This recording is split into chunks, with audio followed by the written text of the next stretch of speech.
శ్రమ మన మేలుకు కారణం. మేలు అంటే కీడు మేలు అంటారు కదా, రెండింటికి అర్థం చెప్తారు. కీడు అంటే కీడు అనకండి. కీడు అంటే ఏంటి?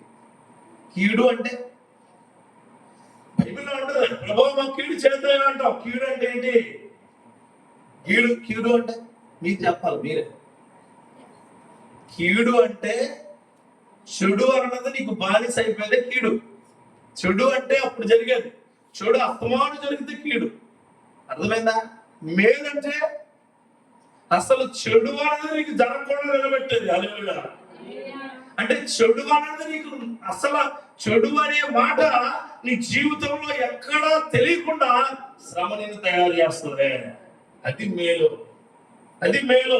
కీర్తనకారుడు అంటే 119 కీర్తనలో 119 కీర్తనలో కీర్తనకారుడు అంటాడు ఒక మాట 71లో చదువుతారా? నేను నీ కట్టలు నేర్చుకున్నట్లు శ్రమనంది ఉన్నట్టు నాకు మేలాయను. The principles of the life, principles of the life చాలా మేలుగా ఉంటాయి. చూడండి, ఒకడు కాలంలో దిగెళ్తూ ఉంటాడు, ఊబు ఉంటుంది, వాడికి ఈతొచ్చు.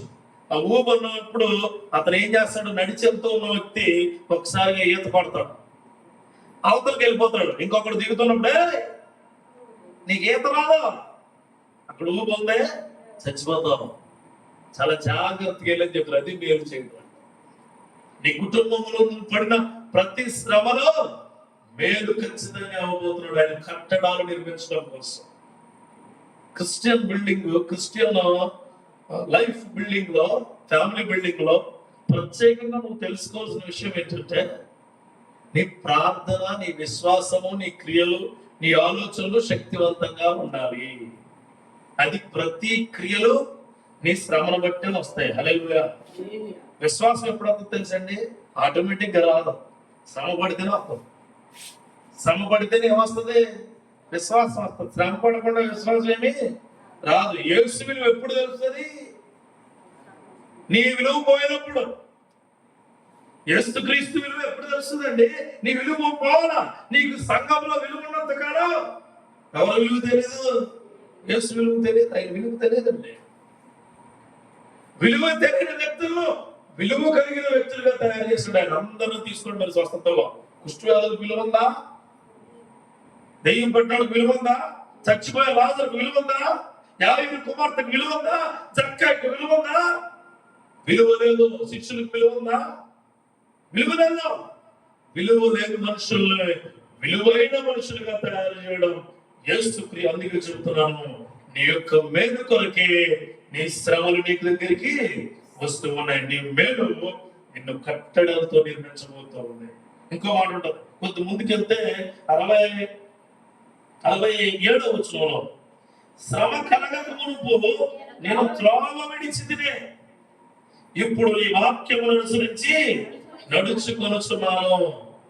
డాడీ, నాకు అసలు ఏమీ తెలియనప్పుడు, దారి లేనప్పుడు వెళ్ళిపోయి పడిపోయి మూతుపడి రాలి, ఇప్పుడు నేను తెలుసుకుని వెళ్తాను డాడీ.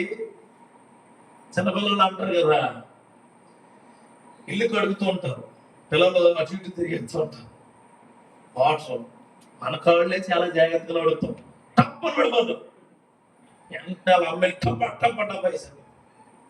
ఇంకోసారి పరిగెడతావా? ఏ పడిపోతావు. ఇంకోసారి పరిగెడతావా? ఏ కొట్టేస్తావా? అంటే ముందు పడిపోతారని తప్పు తెలిసింది, రెండోది నేస్తాం ఖచ్చితంగా. దేవుడు మనకు అదే నేర్పుతాం. మేలు నీకు వచ్చిన ప్రతి శ్రమ నిన్ను మేలుకరంగా ఉండే వ్యక్తిగా నిన్ను చేయబోతూ ఉన్నాయని అంటారు. చూడండి, దీంట్లో శ్రమ కలగక మునుపు నేను త్రోవ విడిచిందినే. వాటర్ వేసింది మా అమ్మ, వాటర్ వేసింది అని గొప్ప తప్పని పరిగెడుతుంది. అప్పుడు శ్రమ ఏముండదు. ఒక్కడు వేసింది శ్రమ వచ్చింది. అప్పుడు జాగ్రత్తగా అది చెప్పుద్ది, తమ్ముడు కాదు అన్నయ్య కాకపోతే అది చెల్లుకు చెప్పుద్ది, జాగ్రత్తగా ఎలా పడిపోతాం. నేను పడ్డాను కదా, పడిన టైంలో అమ్మడానికి వచ్చిందే అలా పడుతుంది.